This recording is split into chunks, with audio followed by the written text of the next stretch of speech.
Welcome to Stupid Money. Not that money is stupid. Most of us would love to have more of it. But sometimes we make stupid decisions with it. You don't have to. This is the show that unpacks how to stop making stupid decisions so you can be smarter with your money and have a happier, fulfilled life. Join us today as we tackle buying cars.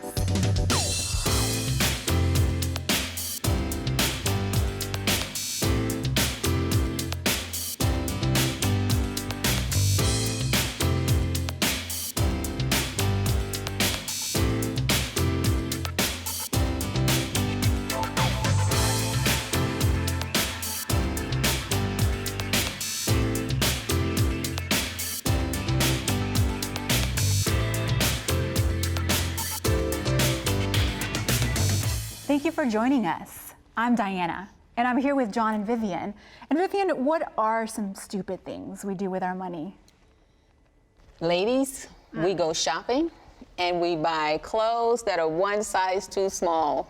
Now. Because we say we're gonna lose weight. Oh, you'd never do that, would you? I've done that. You've done that. New Year's resolution. I hear you. I've never done anything like that. John? No, you buy an exercise machine off the internet and never use it. Okay. Or a gym membership? Or a gym membership, or 2 memberships, thinking this is really going to remake me. But we're really here to talk about cars. And it seems to me that most of us, at least, have made at least one stupid decision when buying a car. That can happen. If you go to a car dealer, they are very well equipped to sell their product. They're very good at it. They want you to have an emotional attachment to that automobile because they know that will sell it. Mm-hmm. So we got to be prepared. Well, I can't wait to really unpack what prepared looks like, but I heard you took this question to the streets. Oh yes, we did. We went to the streets and got some good answers. Great, let's check it out. How do you know when it's time to get rid of your car? When it starts costing you too much money to keep it going. I'm in that situation myself, and when it's breaking down every other week. When the repair bills start to get more than the value of the car. When your car dies. Why else would you need to buy a new car? I'm just not a flashy person, so I am good with whatever gets me from point A to point B. It's really funny you asked me that question. So the current car that I have now has a ton of scratches on it, and so I'm at the point where maybe I should consider upgrading to another car, but it's probably not going to happen for another couple of years. How much money should a person spend on a car? Whatever they can afford, and that varies with lots of different people. I happen to be in the market for a car now. An average car, yeah.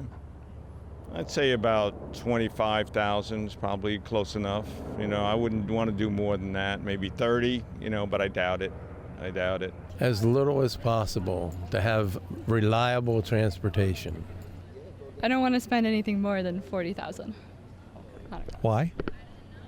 I'm broke. It really comes down to your budget. I know exactly what I spend to maintain it, to make sure I can get to and from work and what the family needs every month. So it's total cost of ownership. It's not necessarily just a lease or something like that. So for not to be specific for us, but we have 2 cars that we own and 1 that we lease, and then we roll the lease over and we keep the other ones as long as they'll go. Wow, they seem pretty right on to me. What do you think, John? There was one lady that seemed to have done her research. She was just nailing a lot of the points we think are very good. She would be a good negotiator. Ooh, negotiating it is. So you're saying do the research. Mm-hmm. That sounds really positive. What does that look like? Well, it'll help you not to fall in love with a car. Well, but it's not always the case. It sounds like you have a story, Vivian. I did the research, went on the Consumer Reports, found out that this car that I really wanted, which was a Jeep Cherokee. Now. Well, it's because I did not want to be that mom in a minivan. I wanted to be the cool mom driving a Jeep The Cherokee. cool sucker mom, Yeah, of course. So did the research, and the report said that this car had problems with its transmission. Uh-oh. So I showed it to my husband. Pardon? You exit, of course. Well, no. Well, I talked to my husband about it. He saw the report. I said, let's just go look at it. Oh. So we went to the dealership. We saw one, and Love at first sight. Oh, the there color you go. was there. It was so. Talked my your husband name. into it. Bought the car. Within a couple of months, we took a road trip. Went to from Texas to Colorado. Oh, beautiful. Pikes Peak. Whoa. Well, before we could get back home, we had ruined that transmission. And we were putting in more transmission fluid than fuel to get back home. And So how many transmissions did you put in? Not one, not two. We replaced the transmissions 3 times. 3 transmissions. Yes, so all because you. fell in love with the car. There you go. An emotional attachment. Sometimes people don't follow their research. I know. So, but I learned my lesson. It's good. Yes. So what else can we do? Not fall in love with a car, do our research. Is there anything else that will help us? There's a set number up? of different criteria that a person can find. Personal story. I went to a car dealer. I saw the car 30 minutes before closing time, 20 degrees below zero, 2 feet of snow on the ground. You wanted to get out of there. I had done the dance, the negotiating, and I finally said to the guy, I'll give you $9,278. $78? It's just an odd number. Yeah. And he said, why did you do that? I said, that's the available cash I have. And he said, okay, you got the car. So there's certain criteria. For example, buy a one-owner car, never been painted. That means it's never been in a wreck. Get your mechanic to look at it. Never been smoked in, and get one where they have no, the people have no kids, because That's a good one, let your too. kids tear up the back seat. That's a good one. Really? Yes, Okay. because my car, one of the cars that I had, my oldest son, much older than the other 2, he would get in the car and he would say, Mom, you really need to clean this car. It smells like 10,000 Happy Meals. So let someone else's kids, let your kids tear up your car. Actually, you're going to want to buy a cherry as opposed to a lemon. A cherry. And so you have to have different criteria to define what those two are.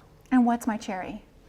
It's a mint condition, perfect, and it just meets all the requirements that you're asking, you know, and that mechanic says, yeah, this is good, and it's never been smoked in, it's clean as can be. So I'm setting my criteria. I'm doing my research, and I'm not falling in love. Not falling in Not love. before I negotiate. And there's more to come, but we're going to take a quick break first.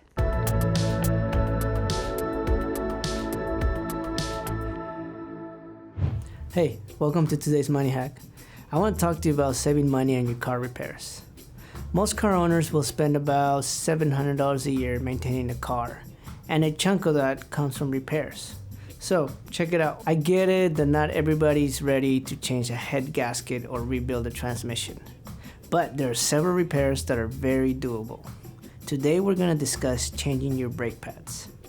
This is one of the most popular repairs because it doesn't take long and still saves a decent amount of money. Most brake pads last about 25 to 75,000 miles, depending on what material they're made out of and how hard you press the pedal. A good place to start is by checking out some do-it-yourself auto repair YouTube videos. These YouTube videos cover a wide range of makes and models. It's a great resource and it's free. Just don't get distracted and watch a million cat videos, like I do sometimes. Now, when looking for videos on YouTube, look out for 2 things.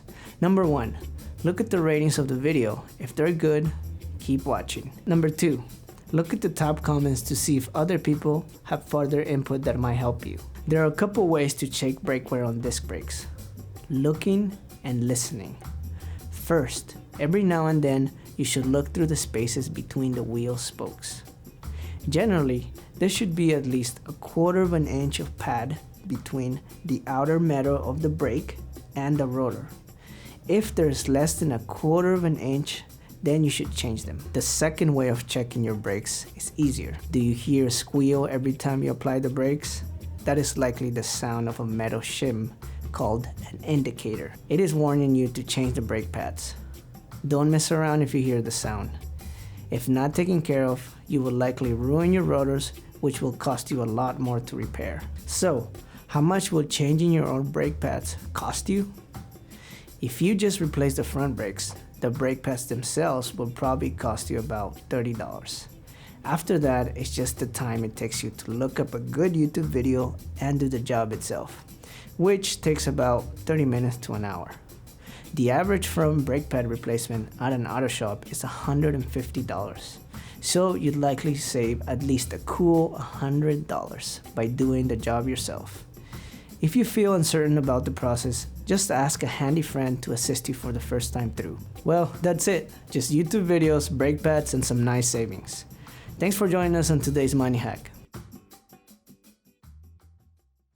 Today, we've been talking about buying cars.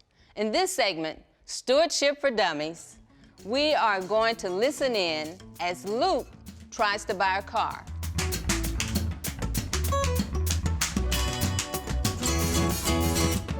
Cousin Luke, long time no see. Hey, what have you been up to lately? Oh, doing pretty good, but think about getting a used car. The old one's got a lot of miles. You know, I got an uncle across town that sells used cars. Why don't you go over there and talk to him? Okay, I'll go. What's your uncle's name? Hugo. Okay, I'll go. What is your uncle's name? Hugo. Look, Cousin David, I said I'd go, but I gotta ask for someone. I told you to ask for my uncle. Your uncle what? No, not what. Hugo. You are starting to confuse me. I am? Yeah, so what's your uncle's used car lot's name? Guess it used cars. Why should I? Well, why should you what? Guess your uncle's used car lot's name. I didn't tell you to guess his name. It's Guess It Used Cars. Is it cheap used cars? No. Gerardo's used cars? No. Well, that's all I can guess. Look, it's Hugo Guess It Used Cars. You understand? Hugo Guess It. And you go jump in the lake. Never mind. Look, here's his card. Go call him yourself. All right, I'll call him. Let me see that card. See if he's got something I want. Well, that's a weird phone number. What do you mean? Establish 1984. Let me see that. No, that's not his phone number. That's the year he started the business. He founded it in 1984. He found it? Yeah. Well, who lost it? No one lost it. You said he found it. No, I said he founded it. Well, someone teach this guy how to speak good English. So, what kind of used cars does he sell? I know I saw a Honda Fit on his car lot. Why did he throw a Fit over a Honda? No, that's the name of the car. It's a Honda Fit. I'm about to show you a Fit. What other kind of cars does he have? Well, I know I saw an Isuzu Faster on the lot. Isuzu, sound like someone screaming at the car. Isuzu, faster! Look, do you want to trade in your old car? Why should I? Why should you what? Want to trade in my old car. Well, you could save some money on the car you want to buy. How much could I save? Depends. Depends on what? Well, it depends on what kind of car you want to trade in. I have a 1968 Chevy Nova that I'd like to trade. Ooh, those were cherries of muscle cars. Cherries? Mine's more like a cherry tit. In my day, a muscle car was a car with a lot of get up and go. Well, mine got up and went. Where did it go? You said that it got up and went, so where did it go? I don't know where it went, but I'm about to tell you where to go. Never mind. Look, you know, you're not a very good businessman. Oh, yes, I am. Let me tell you something. What? Yesterday, I picked up something in the market. When I got it, it was 52. Within 2 hours, went up to 78. That's 26 points. 26 points in 2 hours. Whoa, Cousin Luke, tell me, I'd like to buy something in the market. What did you buy? A thermometer. A what? Hey, I thought it was a good deal. Our next guest hails from Walla Walla, Washington, a young doctor who I actually went to school with. And knowing Seth, you're about to have fun, while you learn, of course. I'm John Mathews, and this is Stupid Money, and I love to talk to people about how they spend it. Walla Walla is a Native American word that means place of many waters. But if you're a tourist in Walla Walla, the locals may say, it's a town so nice, they named it twice. Sounds pretty good to me. That's where our guest lives. Dr. Seth Gillum, welcome to our program. Thanks a lot for having me on today. I understand you're a radiologist. Mm-hmm. So everybody understands, what does a radiologist do? We're considered a doctor's doctor. So we mostly read CT scans, MRIs, mammograms, ultrasounds, x-rays, nuclear medicine, PET CTs. So we're more kind of on the back side of it. Doctors will order tests, and then we generate reports and give diagnoses on what's wrong with patients or reassurance that you're okay. Dr. Gillum, this episode is about buying and selling cars. I'm just curious, what does a radiologist have to do with buying and selling cars? Well, we all need a car to drive, and I was no different. I was a medical student living in Southern California. Loma Linda University Medical Center was where I did my training, and I was very poor, like most medical students are, and so I was out of necessity trying to make the most out of my money. Tell me your craziest story. Well, I had been buying and selling cars for a while. I was trying to find a way to not lose money and drive a decent car. So I had made parameters, I had set things that I could do to make good decisions. Well, one day, after a series of maybe 14 or 15 good decisions, I needed a new car, we were having a child, and I saw there was a Cadillac Escalade in Atlanta, Georgia. Uh-oh. All the way across the country. So I contacted the dealership. It looked beautiful on the outside.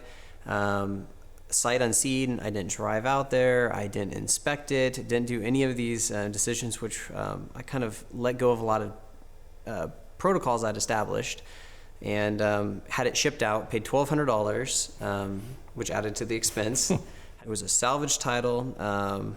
Just looked clean on the outside, and everything on the interior, the center console, the computer units, the air suspension had been completely, everything was destroyed in this car. And well, let me just stop you. Did you fall in love with this Cadillac?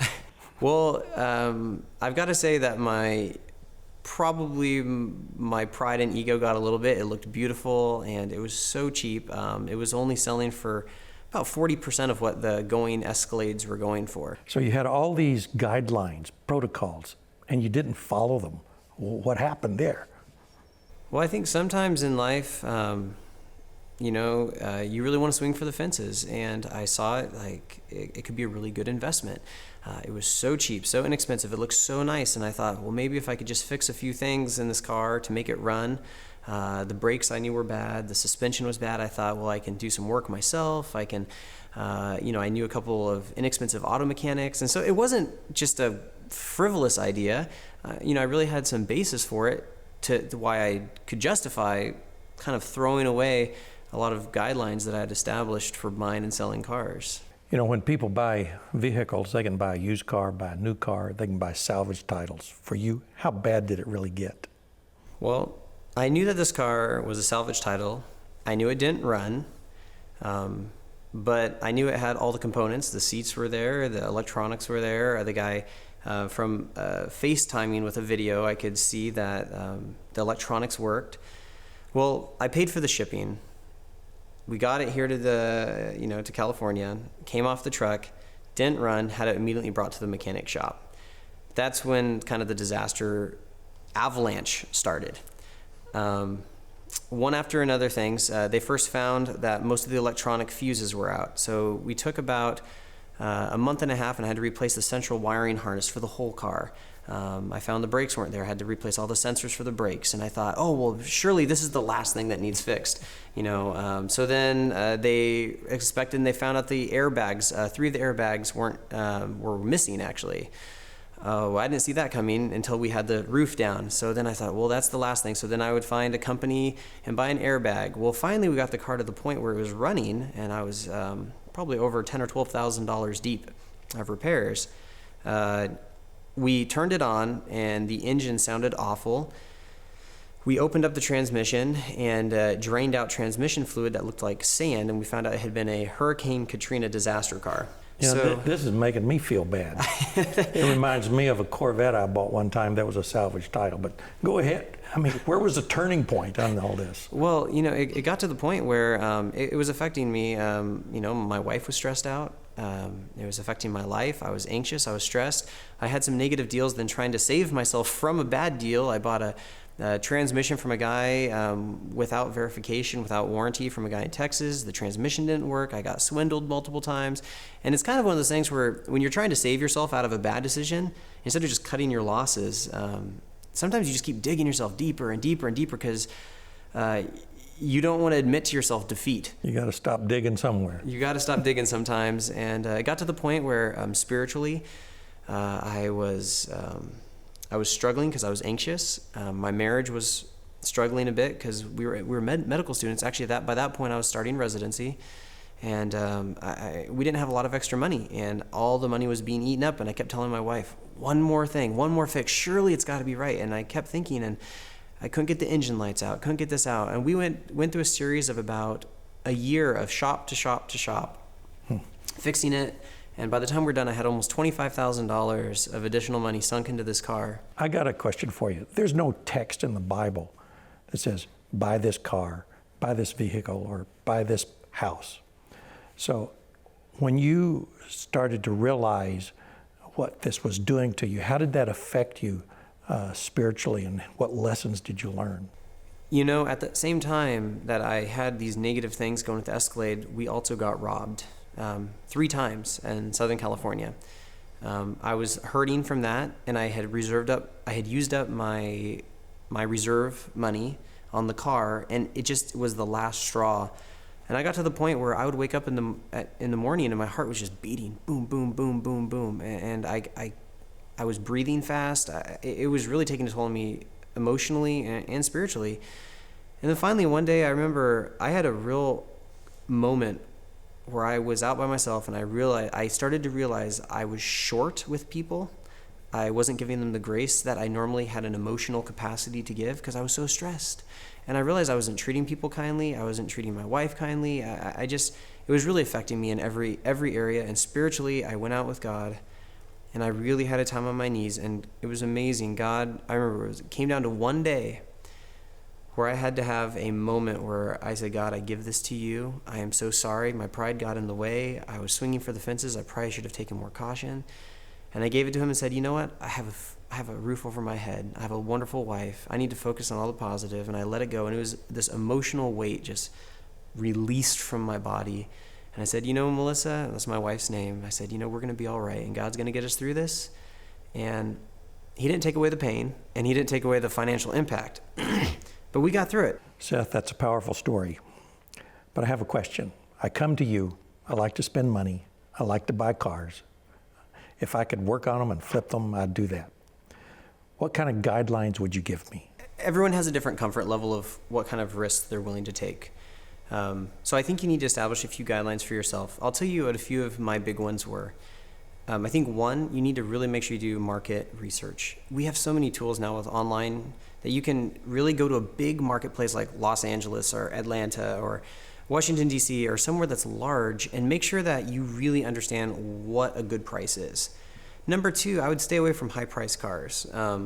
There are so many, as Christians anyway, we can be modest. And I would say if you can stay into a moderate price range car, there are so many wonderful cars that you can get that are dependable, reliable, and it'll keep all the other expenses down, meaning taxes, registration, licensing fees, things like that. That'll improve your profit margin. Right. Number 3, I would say look for a car that's at least about 4 or 5 years old. I found that most depreciation takes place in the first about 3 to 4 years. You may not get the biggest bang for your dollar after only 1 or 2 years old, but if you can go 4 years old or 5 years old, you can get a car that has, 40 to 75,000 miles in that range. It has a lot of life left. Things I would stay away from, high mileage cars. Be very careful with salvage cars. And you need to have a higher sensitivity to walking away from a deal if it's salvage title. And you need to do might more. ought to say that again. Yeah, you need to be careful when it's a salvage title. That's some good advice. How does God play into this? Well, there's no verse like you said in the Bible that says buy a Ferrari or don't buy a Ferrari, or buy a Nissan Sentra. There's such a spectrum. I think something that's really important is establishing a mission for your own life and saying, God, how can I best use the money you've given me wisely in every area? I know it's a car, and I don't want to avoid the necessity of a car going from point A to point B, but I don't think we should neglect the fun of a car. I think some people get too serious in general in life. I think if you're so focused on going from point A to point B, you lose the trip, you lose the experience. And so when I've bought a car, I try to find one that's comfortable, that I'm going to have fun, that I'm going to enjoy. But I try to do that within the idea of understanding that there's people that have a lot less than me. And I think it's helpful when you see others to really step back and say, what's necessary, what's my mission, and how much do I really need? Thank you, Seth, for giving us some good counsel. I hope people that watch this will take your advice. This is John Mathews and Stupid Money. We'll be right back. That was a crazy experience. $17,000 on an Escalade? Yeah. And it's amazing that a person with so much experience in buying and selling cars could make such a huge mistake. Well, that's because he didn't follow his own criteria he had set to buy that salvage. He actually fell in love with that salvage car, thinking he could make the deal, and it got him. Yeah. Do you have a quote for us, John? Yes, I've got a quote. Driving a brand new car feels like riding around in an open billfold with the dollars flapping by your ears as they fly out the window. Oh, no. So how do we keep that from happening, that flying out the window effect? You got to have a plan, and that's what this program is all about. It's a plan. So let's summarize. Okay. Should we? Set your criteria for buying a car. Number 1, should I buy new or used? Number 2. Number 3, the internet can be misleading. So you're going to have to do some research. You really need to dig down and do some research. Or show up in person like Or show up Seth should have done. Educate yourself. Educate yourself, because you cannot have enough information about this. And last but not least, never fall in love with a car. Which one of those do you think is the most important? Oh, never fall in love with the car. Absolutely. I've hoped you've learned something useful for the next time you buy a car. Plan on joining us for another episode of Stupid Money.